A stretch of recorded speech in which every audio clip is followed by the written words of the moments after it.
All right, so I'm going to finish the red letters of Matthew.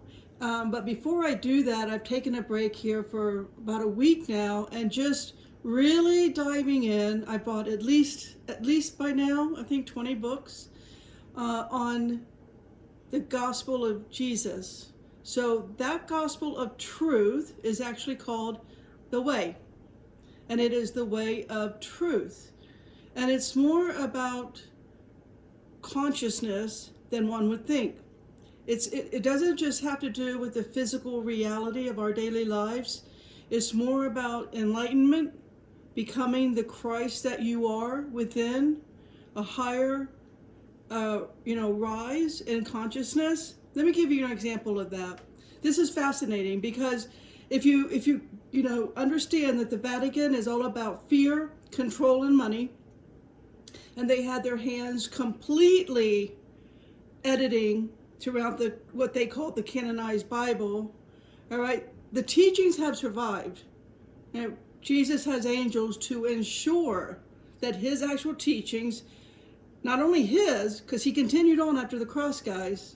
All right, there's a whole life story. You can, if you go to India and you buy books from India publishers, you can read all about his life after he left Jerusalem and Tibet. All those monasteries, they have the writings of the 18 lost years the Bible talks about, between 12 and 30, or 13, 12, 13 years old and 30 years old when he shows up to be baptized. He went throughout the Far East.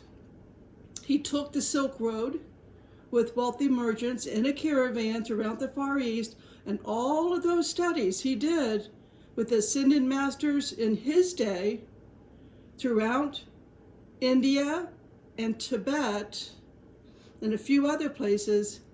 All of that teaching is all recorded and alive and well today.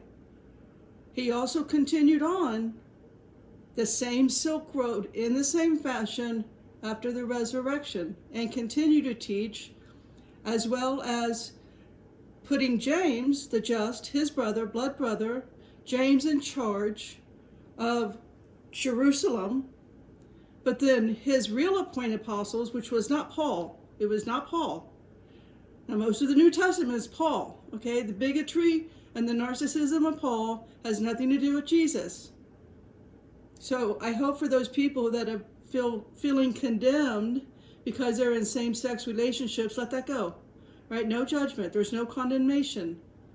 There is for fornication, because that keeps you on the karmic cycle, and it keeps you from enlightenment. But hey, this lifetime may not be about enlightenment for you. Again, no judgment, no condemnation. Get away from the Vatican control and rule, which has become, I don't know how many denominations now. Get back to the way. Those teachings are there, and all of my videos going forward will be only on the teachings of Jesus and his 12 apostles. Let me give you an example of what you can expect in my coming videos. I'm going to first finish the red letters of Matthew, but here's what I mean by this. If you really want to understand consciousness and how to use your consciousness, karmically, so that you don't stay on this spin cycle, and you do obtain your own self-realization and enlightenment within, you find that joy for yourself. Let me give you an example of this. Now, keeping in mind, Jesus did appoint 12 apostles. All of those writings of those 12 apostles are available. You just got to know what you're looking for. So I'm going to read something that Jesus gives us in Matthew, and I'm always going to stay in the red letters of Matthew. Really, I'm not going to veer off on that. And there's a reason for that. If you read James's work, his brother, all of them only used Matthew. Jesus is teaching recorded by Matthew in their timeline. And you can read what James wrote, Thomas, Phillip, Mary Magdalene. Yes, she was an apostle. The church is about patriarchy, about giving all the power to men. Right? They need to belittle and demean women and follow the bigotry and the narcissism of Paul, who was quite a character. All of his court records can still be found online. His trials and what happened at his trials still can be found and read if you're not indoctrinated. So if you want to be free, let me just give you an example of what Jesus tells us in Matthew, specifically Matthew 5:27 and 28. And then let me read a little to you from the Gospel of Philip. It is the largest. Out of all of the apostles, Philip's writing is the largest of all of them. And they were recovered. Of course, there was a holy angel protecting those documents. And of course, they're going to be discovered. And they were discovered in 1945.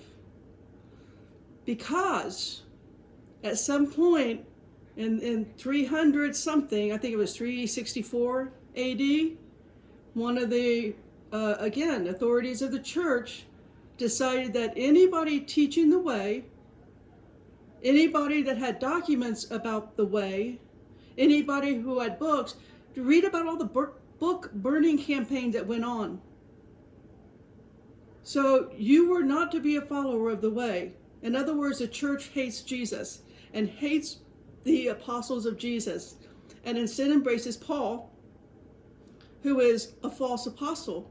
Once you start reading, I read last night, I went through all of the Gospel of Thomas, and how many times Thomas points out about what makes a false apostle or a false prophet. So let me go down to Jesus's red letters, Matthew 5:27, 28. You have heard that it was said, you shall not commit adultery.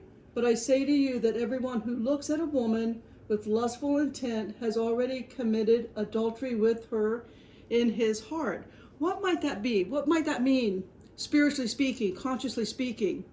If you get out of the indoctrination and you open your mind to consciousness, which is everywhere, and you understand that there are parallel realities splitting off from all of your thoughts, all of your intentions, that there is something that you are continually creating. It's explained here in the Gospel of Philip.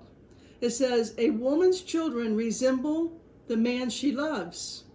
When it is her husband, they resemble the husband. When it is her lover, they resemble the lover. It is possible to procreate children through impulse and chance without having conceived them. And they can be conceived in different ways. They are troubled or impure conceptions, which is the result of egocentricity or selfish aims. There are also immaculate conceptions with pure intentions, i.e. giving freely an expression of creative generosity, a child desired for itself. So all those who are begotten in the world are begotten by physical means. However, there are others who are begotten by spiritual means. I don't know if that hits you as profoundly as it hit me, but now you can understand the nature of what is truth, what is the real reality. Why would Jesus say something like that? Philip here, who continued on, again, he continued on his teachings. Philip and Thomas left with him. There's tons of recordings on this, real documents. That doesn't serve the church. Why? Well, the church they cannot make money on unconditional love.